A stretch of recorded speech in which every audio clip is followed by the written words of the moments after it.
One of the reasons retail is suffering gets back to shoddy service. Customers are getting tougher. They want what they want when they want it. They're demanding to be served promptly and professionally, and take rare delight when the service is enthusiastic, personal, theatrical, or entrepreneurial. What customers are not doing is tolerating poor attitudes from rude, distracted, or lazy staff. Have a look at this woman. I ran across her in a cafe in Hawaii. She was totally disinterested in serving us. She even advertised the fact on her t-shirt. Who's employing staff like this? How can a business expect to be successful with this sort of indifference on display? Look at this woman manning a stand in a busy outdoor retail precinct. She's actively engaged on her iPhone. There must be a myriad of things that she could be doing to drum up business or make herself useful. Focusing on Facebook is not one of them.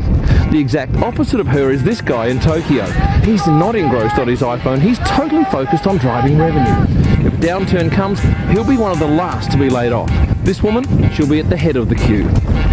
If you have staff like her, you can bet you're missing out on hundreds of dollars of extra sales per hour. The owner of this business would have been better off installing a vending machine. No matter what business you're in, you'll be providing a service to your customers. So over the next week, I challenge you to dissect what your frontline people are doing and saying.